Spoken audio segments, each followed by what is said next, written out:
This is a malware fingerprinting track. The talk is called Malware Freak Show 2010, the client-side Boogaloo. Please give a warm welcome to Nick Percoco and Jibran llyas.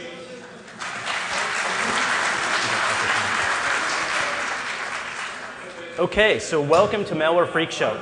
There's a significant problem with my demos based on the fact that the phones I'm using are only dual bands, and over here there's only... That's not us.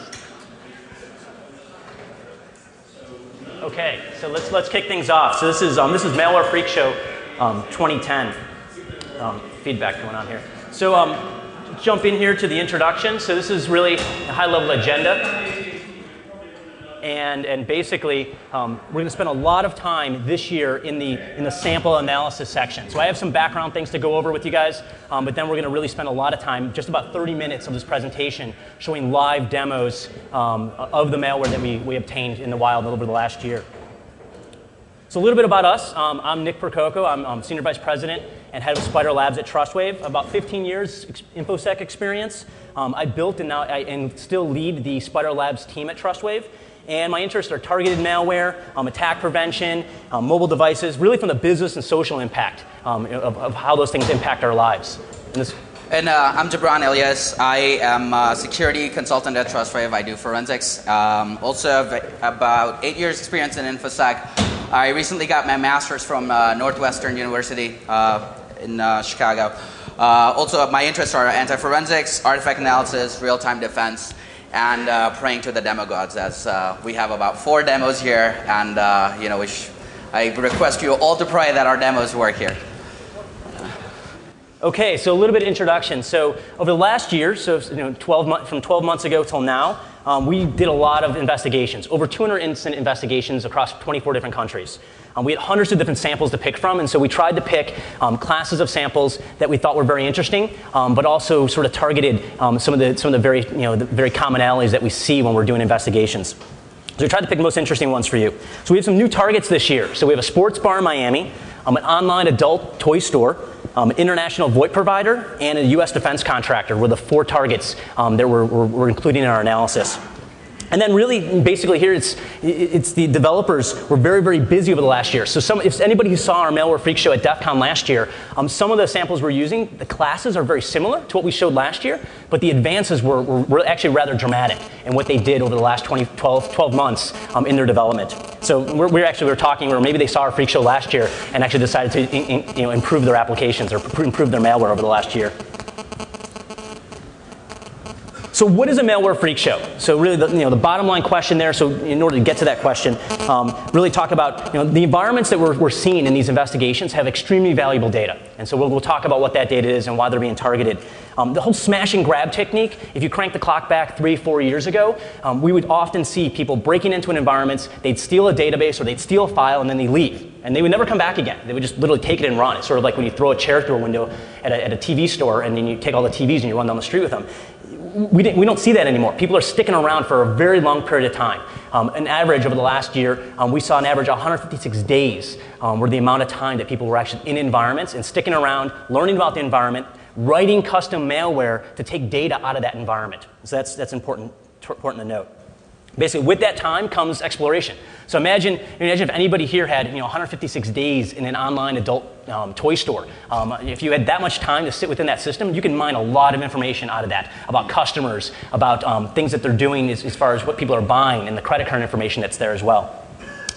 Custom and targeted malware is the norm today. And so, if 5-6 years ago, you'd see these custom attacks that were very sort of rare. Everybody was getting hit with viruses. What we see today in these attacks are really custom malware being written to specifically attack the organizations and the organization systems that are being targeted.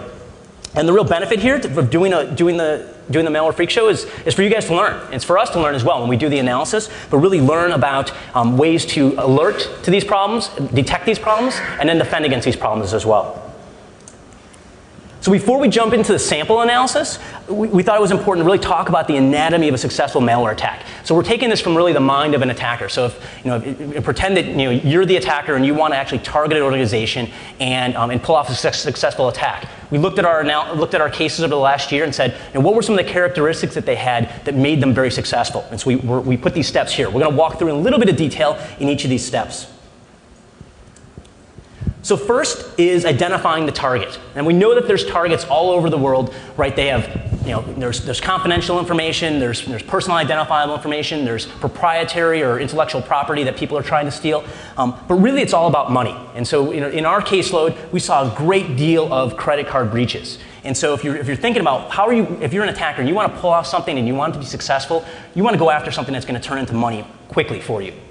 So really there's two different types of data that people can go after. There's credit card data, and then there's ATM debit card data. They're very similar, but from a sort of a food chain standpoint, we actually did, when we were writing this presentation and writing the white paper, we actually noticed that if you go after ATM and debit card data, the food chain is a little bit shorter. So it's less hops to cache, and that's what it's all about. If you're a cyber criminal and you want to attack a system, getting the data and having it on a hard drive someplace does you no good if you can't turn it into cache. And so organizations who go after ATM and debit card data, it's actually one step closer to getting cash. They don't have to actually buy something and then try to sell it to make money. They actually can just go to an ATM machine and take the cash out and walk away with it.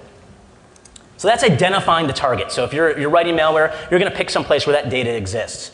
And then developing the malware. We sort of break it down into really the big three from a malware standpoint. Keystroke loggers, network sniffers, and memory dumpers is what we see very, very often. Now, it's not in the traditional sense that you're used to, keystroke logging. Sometimes they're looking for people to see what people are typing and see what data is going across, but oftentimes many systems, even ATM systems and various other systems, when it reads data into the operating system, it's actually using basically a keyboard driver to read that data. And so when you use a keystroke logger in those environments, you're able to get that data pretty quickly. And then sort of the disk parser there, I sort of put that in there because you would think that if data exists on these systems that we would see a lot of malware that just parses the disk and tries to find that data. We often don't see that very often in our investigations, mainly because it's slow, it takes time, and if you have systems that are have active transactions going on, why not pull them either out of memory, off the network, or basically through the keyboard mechanisms. Right, and the thing with memory is that if you know fundamentals of computer, everything that you do on a computer, it has to go through the memory, then to the application, and then to the database that's encrypted. Memory is one place that you would see unencrypted data at all times, and now that we have like 4 gigs or like 8 gigs of memory, it's like a gold mine for attackers. Not just financial data, but just your username, passwords, just about anything that you do on a computer. And then talk about design considerations. When you're writing the malware itself, naming convention is a big deal. You would think it wouldn't be, but it is. When you're talking about these IT organizations who are looking at these systems, when they see applications or something running in Task Manager called SVC host, they just ignore it. They say, oh, well, okay, it's something legit, I'm going to move on. They don't even look any deeper. Name something blah blah.exe, it's going to raise some red flags, hopefully. How many people know where that blah blah.exe is from? Not too many people. Okay. Well, it is from a real case that was publicized over the last couple of years. If you do a Google search for it, you probably find it. It's pretty interesting. Functionality, slow and steady wins the race. You don't want to just get into that system and rip the system apart. You want to sit there, be methodical, and get access to the data, not raise any eyebrows of what you're doing. And then, of course, persistency and data storage. You want to be there when someone reboots the system, but you also want to be mindful of the amount of data that you're storing on the system and move that data off the system whenever you can. So here's basically 3 basic methods. We have sort of the physical way, right? So we see environments all the time where you can walk up to a kiosk or someplace, throw a USB key in the back of that system, and basically it's owned, right? So you planted your malware on the system that easily. We also have the easy way, we sort of call nice to meet you RDP and your friend default password. Basically, we see this all the time. People have RDP available on the internet, and the passwords are very easily guessable. Right. And then you have the Uber way, right? So you're talking about O-days, if those exist, and then you have the what some people call the APT, which we call internally the silent but deadly, the attack vector. But basically, that's where you're using an O-day attack, and it's coming into the environment, and people really aren't aware of what's going on. So that's the Uber way. But most cases we see really follow the easy way. I mean, it's very, very low-hanging fruit are actually getting these criminals into these environments. Software holds the secrets, finding the data. look at the people are looking at the applications. The attackers are downloading these applications from the manufacturers or from the developers. They're studying them, and then they're writing their applications to actually target those systems. If you're looking at a system that you don't have access to basically install the media, watch the processes. The busy processes probably have the data flowing through them. Also look in the temp files. We see a lot of data written in the temp files for a millisecond and then deleted. And so the attackers will write tools that do that as well. Configuration files, turning debug on, usually dumps a lot of data to the hard drive. And then the wire. Many times in local networks, not talking over the internet, in local environments, the data is being transmitted amongst various systems in the clear. They're not using SSL, they're not using IPsec within their environment. It's basically just clear text data flowing around. It's typically a gold mine. And a lot of this is like a simple registry hack or just like a one value from like a true to false or false to true that actually gets them this kind of data. So getting the loot out. If you're writing a piece of malware and you want to get the data out of the environment, don't use 31337 as the port. Don't use random high ports or anything that looks out of the ordinary. Use your basic stuff. So use FTP, HTTP, SNTP. We see the successful pieces of malware that we've been analyzing are starting to use that. They used to use all sort of goofy things, but they've sort of learned that if they use HTTP to get their data outbound, no one's going to detect them. Because the IT administrators looking at their firewall logs and they see, yep, HTTP traffic, 31337, that's something I should look into. But everything else, they just assume it's a normal user traffic and it doesn't raise any red flags. Then, of course, covering tracks and obfuscation. This is basically optional. We've seen in our investigations that sometimes the attackers will make a mess of the system and no one knows that this is going on. We've seen some of the more advanced pieces that we're going to demo here today that are trying to do some of these things. Right. In some of the cases, the crashing the systems and filling up the disk space, and what we've seen is like, when the attackers are filling up disk space, the IT administrators are actually adding like a terabyte hard drives for the attackers, just aiding them without knowing, and then all their accounting data and everything gets in there. And then, of course, messing with the cops. So messing with investigators like us or law enforcement. If you do things like modifying MAC times, we're going to show some of that stuff in our demos. Obfuscating output, that's something that's rather successful. It basically, even if it just slightly changes it, it can throw off someone's regex, and they may not be able to find that data on the system. Basically packing your bag of tricks. Now, if it's custom malware, there's no reason to pack it because AV is not going to detect it. If you wrote and compiled that yourself, there's not an antivirus that's going to be able to understand what you're doing there. But if you bring a whole bunch of other tools with you that are sort of well known, you're going to want to pack those to avoid AV detection. And then automating tasks is very important as well. You don't want to keep connecting to the system to download data. So the successful pieces of malware that we're going to show today have a lot of those features and functionality in them. And there are still some flaws, and we'll talk about those when we get to those. And then, of course, rootkits. This is a big advancement we saw over the last 12 months. They moved from your normal executables, and now they're running rootkits to do the same things that we were doing previously, but makes it even harder to detect and actually much more efficient as well. So now we're going to go into the demos. And so what we have from the demos perspective is we have basically the vitals, the profile here of each piece of malware. And then we're going to move into a demo, and we're going to come back to it. And so we have 4 pieces to show you. So this first one here is the memory rootkit malware. We gave it the code name Captain Brain Drain is what we gave it. The target environment here is a Miami sports bar. And so we talked about that earlier. I'm not going to go over the key features because Jibran's going to demo those in his portion of the presentation. But basically tell you a little bit about the environment. This is an elite sports bar in Miami, frequented by a lot of celebrities. We saw a lot of celebrities' information on these systems that we analyzed. They don't have IT staff, right? So most of these businesses do not have someone who can come and, the system crashes, they call someone, some guy walks out of the back room and actually fixes their systems during business hours. They have to outsource all that. Also, the owner, when we were having conversations with him, he said, oh yeah, I got these security compliance notifications from my bank. These things are giving me a headache, so I just throw them in the garbage. So he didn't care, really, about his environment and basically just said, well, if the problem's not going on, I don't have to worry about it.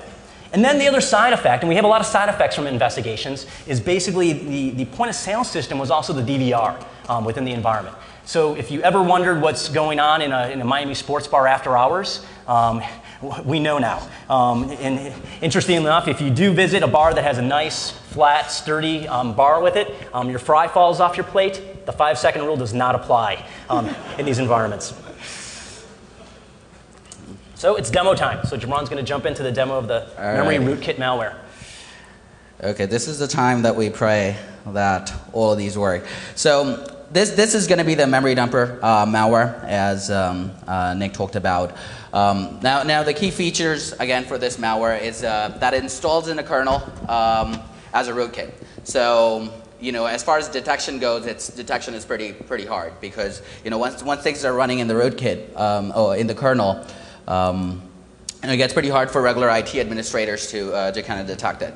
It also has a lot of automated features. The files, the output files, like the malware that we demoed last year, they were just plain text files, no obfuscation whatsoever. What you're going to see here is like there's a lot of thinking process involved with the hackers. Like they know what we could detect, and they did one better with this piece of malware. So without further ado, I'm going to get into a malware demo. So here we go. I wish we had some music, but there we go. Maybe you could all do it. Okay, so first I'm just going to go enter the malware directory. I call this malware memkit. And let me show you the pieces of malware that are associated with this. So loader.exe, ram32.sys. Now, if you could guess, it's a sys file, so that's probably the rootkit. And searcher.dll, which is basically a configuration file. So let's actually check out what this loader.exe is about. So I'm not going to open IDA Pro or anything. I'm just going to show you like strings for this loader.exe.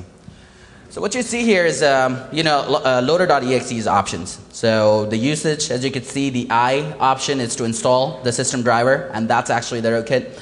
The R option is to start and resume the capturing of data. And in this example, since it was a sports bar, the hackers were trying to intercept credit card track data, the magnetic stripe data on the back of your credit card.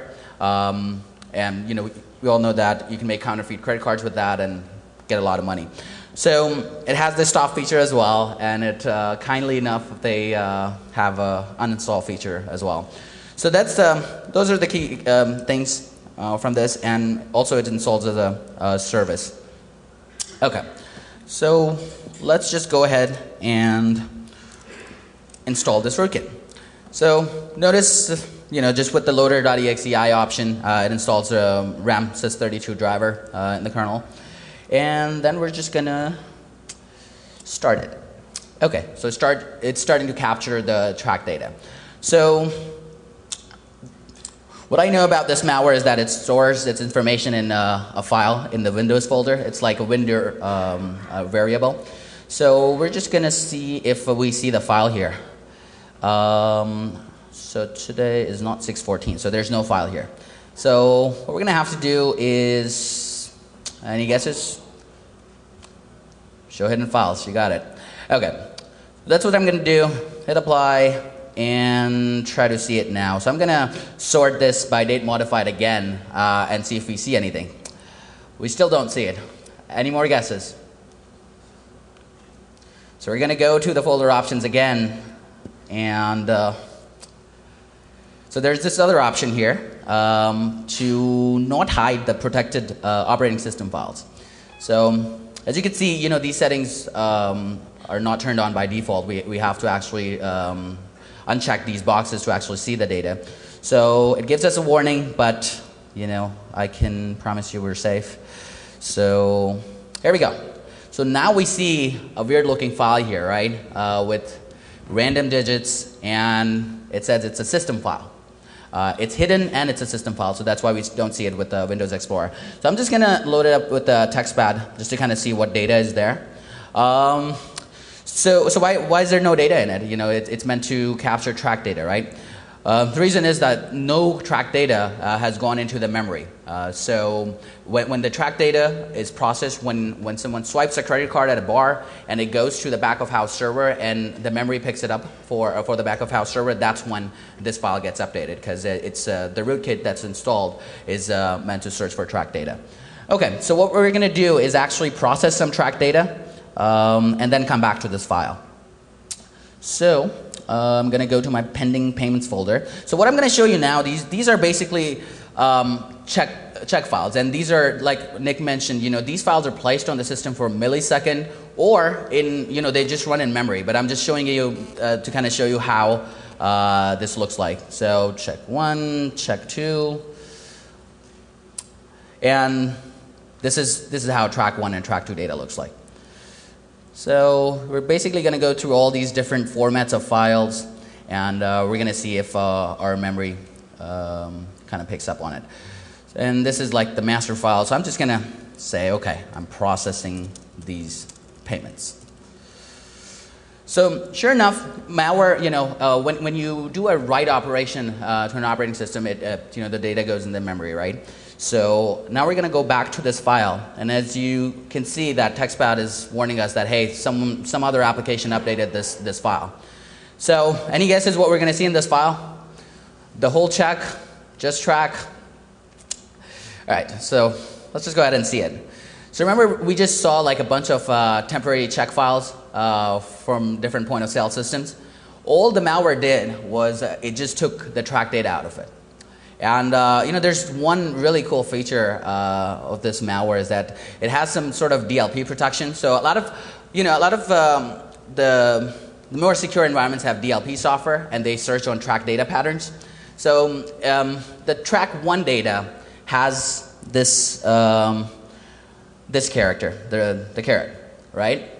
So what this malware does is that wherever it sees the caret character, it replaces that with a percentage sign. So if you have like a DLP software running that's searching for track data, that would fail right there. Also with the track 2 data, so let me show you an example of track 2 data here. So as you can see, this card number, this is basically track 2. So with the equals to sign here, this is how the track 2 looks like. So the malware replaces equals to sign, and it puts a dollar sign. Again, that's another trick of hiding from the DLP software. So other than that, like Nick was mentioning, the attackers usually come back to take the data. Now, from our last year's presentation, we've been detecting them coming back. So they have a lot of automated features with this malware. So like every day at about 10 a.m., this malware actually does something special. So what I'm going to do in the interest of time, we don't want to sit here until 10 a.m., so I'll just change the time here, and I'll change it to 9:59 a.m. And we don't want to wait all this many seconds. So there we go. Okay, so what we're going to see here is that right now our TextPad file has a lot of track data, and this right here has data as well. So right when the clock hits 10 a.m., we're going to see this malware do an important function. Now that's one of the shortcomings, that it's not randomizing events. It does it every day at 10 o'clock. So I think if they see this result, they'll probably change this too. All right, so what we see here in our TextPad file is that, again, it got updated, and now there's no data. So what the malware basically did, it rotated the temp file into like a daily log file. So whenever they would come back, like in 15 days or 30 days, they would have like unique data in these daily log files. So let's actually see if there's another file here. So today is 2010, July 28th, so there's a file. And this file basically has the data that was in there. So, and this new file, it's basically starting to capture the data that's going to be processed on this new day. So that's about it for this memory dumper rootkit. As you can see, the malware, you're not going to see this malware in Task Manager. Now someone asked me last year if it's going to be in Process Explorer, sysinternals Process Explorer. No, you're not going to see it there. And if you search for these rootkits in Process Explorer, you're not going to see that as well, because it's running pretty hidden. So you won't see loader.exe, you won't see the sys file, nothing. And that's how discrete this malware is. So that's about it for the memory dumper malware. And Nick's going to talk about something else. So let me. Sure. While he's getting that set up, talk about little implications of the memory dumper. Now, the examples here we showed you had to do with credit card data, but really think of any data on a system. So we spend a lot of time securing systems so that data leaving the system is encrypted, data entering the system is being encrypted, and then data at rest is being encrypted as well. But on those same systems, if you have to do something with them, manipulate it in some way, it has to be decrypted. And so these memory dumpers are taking advantage of that on these systems. When that data exists in the clear in memory, they're actually pulling that data out of memory and writing it to a disk and using it. So the next piece here is a Windows credential stealer. And so the code name for this one is Don't Call Me Gina. Basically, the file name is fsgina.dll, and it targets a Windows platform. So really the victim here is the online adult bookstore. They have actually basically, it's a 100-person company on the west coast of the United States. They basically outsourced all of their website development to a third party, so a low-cost provider. The admin page, we found, it actually allows uploads. And so how did the attackers get access to the admin page? Well, the hosting provider actually had a terminal server in place for their customers. The terminal server was not well patched, not well maintained. The attackers gained access to that system, placed this Windows credential stealer on there. When this company went to go log in to access their environment, it grabbed their credentials. They had credential sharing, or they reused those same credentials on the admin page. And so the attackers gained access to the admin page, wrote an ASP application that would then query the database and take the temporary files, temporary records of their customers, and basically dump those every time someone hit refresh on that ASP page. And so, so basically, that's what the end result of the attack was. Now Jibran's going to demo actually what was going on within that environment. So if you think about it from an attack standpoint, Jibran's going to show you when the attackers were actually on the box itself, on the terminal server, and show you what actually was going on. Right, and the cool thing with this, usually, when there's a credit card hack, the card brands like Visa, MasterCard, Amex, and Discover, they're pretty quick to report fraud. With this adult site, like none of their customers, they were getting breached, they were seeing fraudulent activity, but just out of embarrassment or whatever, they weren't reporting the fraud to the card brands, and so this one went on for a very long time. Okay, so now we're ready to demo I call it the Gina malware. Don't call me Gina. So without further ado, let me show you the pieces that are involved with this malware. So this is one of those registry hacks that you could do. How many of you have heard of msgina.dll? It's like a Windows file, and it's basically used for authentication. So when you log into a Windows box, the msgina helps you log into it, and it's does the graphical stuff as well. So let's just go to, and let's show you what we have here. So there's three files. fsgina.dll, that's actually the real malware that's going to be loaded with Windows logon.exe. fsgina.reg, I'm going to actually go through the whole demo. I'm going to show you the actual registry key. But as you guys know, if you just run a reg file, it could just update your registry. So, but we're going to see the whole thing. The timestamp.exe, now Nick mentioned earlier that we see attackers actually modifying the system time, the MAC times, so that what we did in our last demo, we were doing I was sorting it by date modified, date created. So if you change the time of the malware, it gets even harder to detect. So what I'm going to do is basically copy these two pieces in my system32 directory. So now we're going to see these two things here, right? And the dates, as you can see, the date created is 7/28/2010 and 12/30/2000 and 7/28 again. So what this timestamp actually does, it's basically going to change the time of fsgina.dlls. And what we're going to do is actually change the time to the time of msgina.dll, which is a legit file, so that when when a system administrator or security administrator is looking through the system32 directory, they'll be like, oh, msgina installed in 2003, which is the operating system install date, and fsgina the same date. It's not going to be that suspicious. So. Okay, so we're gonna actually msgina. Okay, so let's check out the time for msgina.dll. So it's 4/13/2008. Now that's pretty much if you check the DLLs in system32, most of them will be from that date because all the DLLs are placed when the operating system is installed, with the exception of a few. So what I'm going to do is I'm going to use this tool called timestamp. And this is how the syntax goes for this. So timestamp.exe, which is the name of the program, then the file, fsgina.dll. And if you choose the Z option with this timestamper utility, it actually changes all the times, like the create date, modify date, access date, and also the MFT. So the guys who do forensics, just note this point. It changes the MFT as well. So we're going to change it to the same time as MSGina. All right. So I'm going to issue this command, and it ran successfully. So now what we're going to see is the FSGina. As you can see, the modified time is 4/13/2008. Date created 4/13/2008. And we don't need this utility anymore, so we're just going to delete it. And now if we sort it by date modify, you're not going to see this file. Okay. So now we have to actually make this fsgina.dll run in the operating system.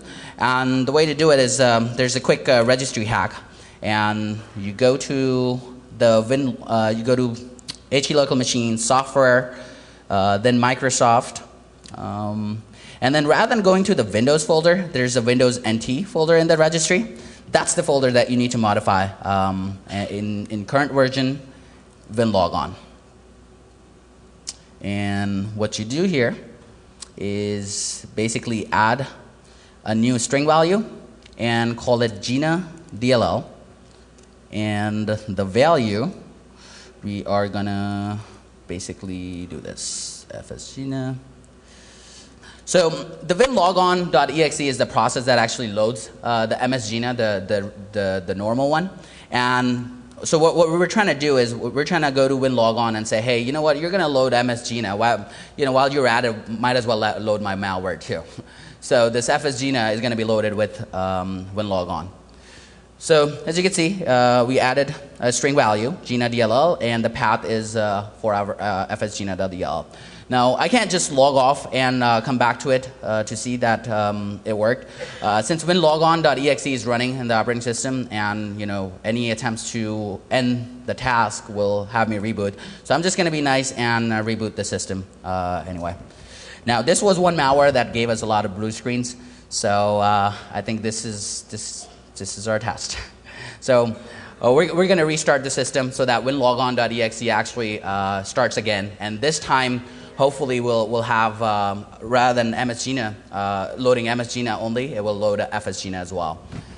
So while it's rebooting, it would take a couple seconds to talk about third parties. If you see in some of these, in most of these examples, these organizations are relying on third parties to support their IT infrastructure. And so this is no example. This is just another example of that.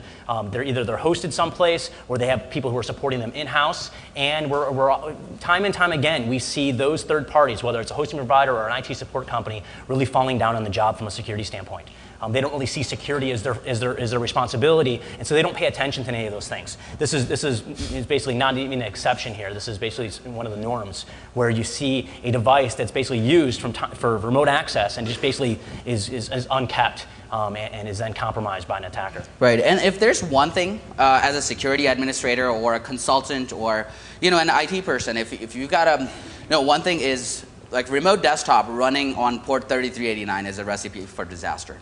We've seen it for like years after years. The attackers are targeting remote desktop, and they have so many of those crackers for just remote desktop. And a lot of like environments, like for this one, this is a pretty high profile a hosting center. They had that terminal server to for clients to log in. And if you get this terminal server, you basically can get all of the clients. So if anyone is using terminal server as a jump server, that's it, right? So what I want to show you here is that this malware is pretty smart. Like if I type in like wrong credentials, it's not going to log. So in the interest of time, I'll just be nice and actually type in the right credentials. So what you're going to see with this malware, winlogon.exe is going to load MSGina and FSGina. And now that we entered the right password, it would intercept it, and it would put it in a folder, in a system32 folder. So let me just show you this file, and then we will move on. Okay, so now we're at system30 folder. You see this file created on 7/28. That's today, users dat, and that's how neat the output is. So in a domain environment, this would be the domain. TW is the account, and here's the password. So that's basically the end of Gina malware. We're going to move on. Yeah. Okay. So the next piece of malware that we have, this is our network sniffer rootkit. Now, we've seen network sniffers. I'm sure many of you have used network sniffers in the past. But this is actually one that's a rootkit, and it's customized and has a lot of other features in it. And Jibran's going to go over those in the demo. But basically, talk a little bit about the victim. Now, this is an international VoIP provider. Now, they had two different methods of business. One, you can actually get an account with them and set up a VoIP connection and make your phone calls through them. Or they also had those prepaid phone call cards that they sold at the malls. And so they had two different methods of payment, one online, one at kiosks at the malls. And basically, that's how the environment was set up. And so the attackers knew that there's going to be data in these environments that we could probably go after. And so they started to go after that.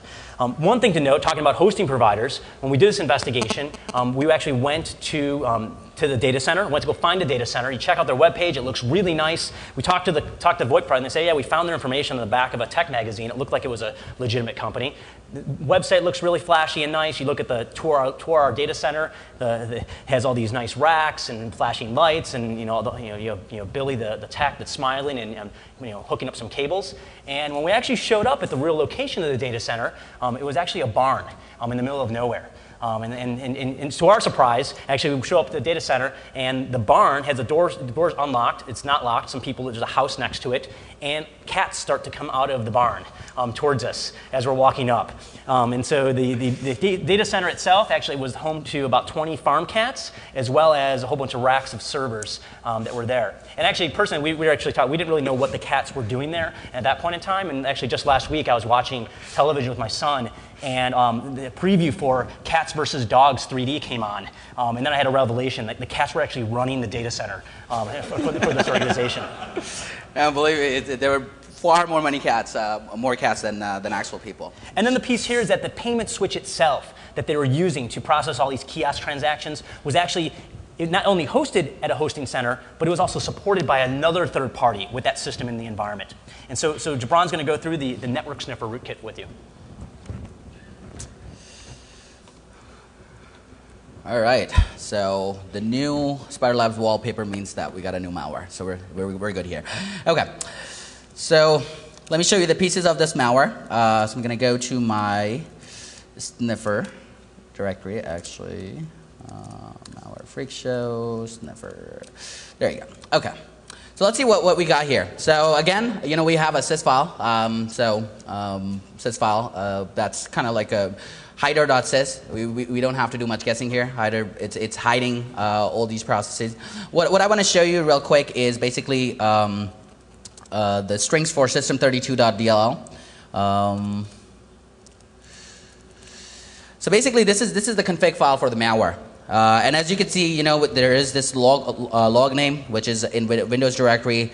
Anyone want to guess what win32.exe tool is by looking at these command line options? So this is basically how this is ngrab. So the attackers have packed in a version of ngrab2, and this is basically the regular expression for track2 data. There's some password. We don't know yet what it's for. Host name. Now we had to modify this a little bit to fit this demo. The username and the password. So without further ado, I'm gonna show you what happens when you run this malware. So to run it, you just run from command line winsurf32.exe, and as you know that we should see a log file, system40.log file. So I'm gonna go to my Windows folder, and sure enough, we have a system40.log enough that's written just recently. So I'm going to do the same thing. Open this up with TextPad. Right now, there's no data because we haven't done anything on the network, so the malware has not stiffed any traffic yet. So what I'm going to do is basically start Firefox, and what I want to show, we don't have a point of sale application here, but I am actually going to go to another host on port 5500, just so that sniffer can do. So we're going to treat this as our back of house server accessing the front of house terminal for payments, and What we see here is basically just track data files. You know, again, these are the check files, and let's just open all of them together. So again, you know, this is basically the temp payments, right? That, you know, are transferred from a front of house point of sale terminal to the back of house server. And there's track data in it. So now we're going to go back to our file and see that it's updated. And what we're going to see here is basically everything. So not only that it's parsing track data, but it's actually taking all the packets that contain track data. So as you can see, you know, it's got an interface name, the matches, this regular expression. Here are the IPs and ports involved, and this is basically that data here. Okay. So, you know, one more feature of this malware is that it FTPs the data to an attacker FTP server. And we've installed an FTP server on the local host to kind of show you that it actually does that. So we have the server here, FTP root, but we noticed that there's no file here. Any guesses why the file's not here? So yeah, so it's basically right. It's basically timed. So and it's not a random time. It's like every day at like 1 a.m. It actually transferred the data. So that 1 a.m. is kind of the time when everyone's sleeping, and that's when the malware kind of kicks in. So what we're going to do here is change the time again, and this time I'm going to change it to 12:59 a.m. And I'm going to change the seconds too. Apply it. So we've got about 10 more seconds to see if the malware actually does transfer the file through FTP. And this is the FTP server running on localhost, and that's where the attacker's server is basically. All right, so it's about 1, 2, 3, 4, 5, 6. Oh, there's a file that popped up in the attacker's FTP server. So now, you know, what we're going to try to do is try to extract this file. And I'm just going to do extract here, but it's password protected. Now, we saw one password in our strings for system32.dll. Oh, and yeah, here we go. So I'm just going to copy it, try this password to see if it works. And sure enough, this password that's there is actually Kadili. Make sure it's that. There you go. So it extracted the file successfully, and the file that's going to be here is that same system40.dll or system40.log file that had track data. So those are the automated things that the malware is doing. Writers are doing these days, and that's about it for the sniffer malware. And we have one more malware, and we're I think running out of time, so we're gonna rush this a little. All right, that's duper. Okay. Okay. So this last piece here. So we talked about the memory dumper. We saw the credential stealer, and we saw the network sniffer. Now, all three of those environments had a very, very low security posture. We talked about all the various problems that they had in those environments. Now, when you talk about a very highly secure environment, as the example here, U.S. defense contractor, these environments are very, very locked down. There's no inbound access. The only outbound access they have is 80 and 443. And then, of course, there's email that flows into the environment from the outside from various people. Now, when you have those circumstances, the real way to get to compromise those environments is through a client-side attack. And so we saw this early this year in one of our cases where the attacker studied the organization very, very well. They actually knew people within the organization. They intercepted some emails that were written by the people within the organization, and they crafted a message to many of the people that were in the management groups within that company. And basically made it look like it was coming from the CEO of the company. The email was written in the same sort of language that the CEO would write. The signature was the exact same signature that the CEO would use. And when you clicked on the PDF file, there was basically was using an Adobe Ode that launched the attack. And so we put this together in this demo. Of course, we couldn't use the real data and the real information, all the information from the U.S. defense contractor. So we decided to use a different company in this example. All right. So this is our last demo. Okay. So basically, the code word for this malware is Dwight Duper, right? So how many are Dwight fans here? All right, you guys are gonna love it then. Okay, so it's a prank on Jim basically, so I'm gonna pretend to be Jim, and I'm gonna come into office one day, open up my Microsoft Outlook, and see all these emails, right? And as you can see, they're emails from all my wonderful office mates, right? So Michael Scott has written me emails, Stanley Hudson, Pam, my wonderful wife, Andy Bernard, Oscar. And Kelly Kapoor has this really, this could be something interesting. She's just about 194 kilobits, so there might be something good here. If you open it, oh no, that's another rant from Kelly. And it just keeps going. It just keeps going. And that's also a continuation from the lunch conversation. So, but the real piece is, this is the malware that we can all relate to. If there's an important announcement from HR, now how many of us, would just click on it, right? And it's coming from HR. It's an important announcement, and it looks pretty good. Good morning. This looks like any other press release. So before running this file, I'm actually going to open up the temp folder to actually show you what goes behind the scenes when the malware is run. So this is the folder that you're going to see a lot of activity in when I run this PDF. So it's an announcement.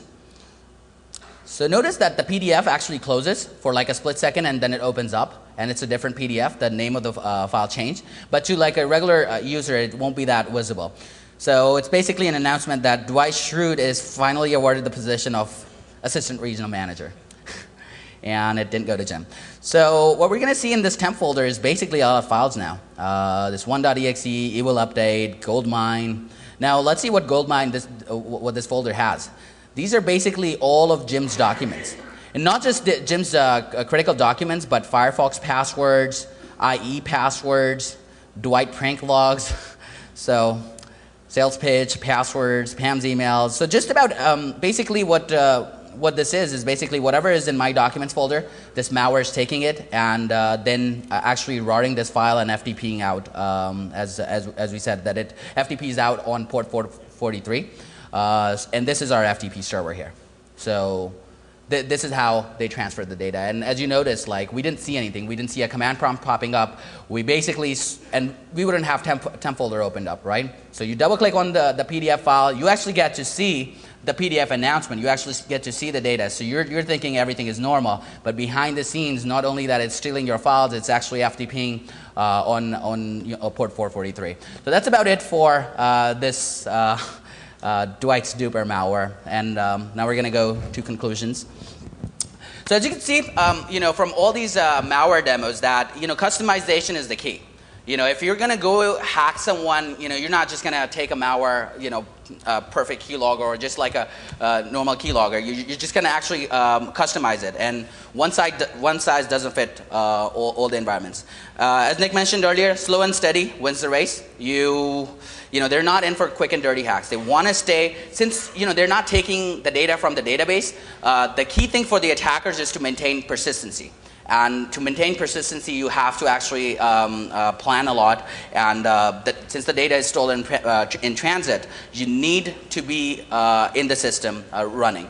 Anti-forensics, as we saw, that timestamper.exe actually changes the create date, modified date, and MFT dates. So that's another thing that malware writers are doing now to be able to be safe from these security investigators. And then through the advances, when we looked at the malware that we analyzed last year and we presented, it was very manual. You had to go into the systems, you had to run commands, you had to leave and come back. And the attackers have really focused on automation. Like you saw in the PDF, everything's automated. Basically, you run that PDF, and basically it goes and it scours your system for all the important documents, roars it up, and FTPs it out. The attacker doesn't have to even touch that system. All they have to do is send a single email.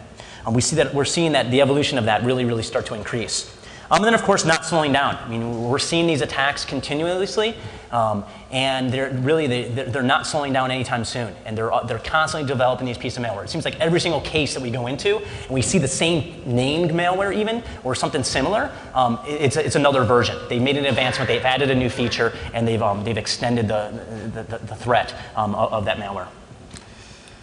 And that's basically about it. Thank you, everyone, for coming in and being such a kind audience. Thank you.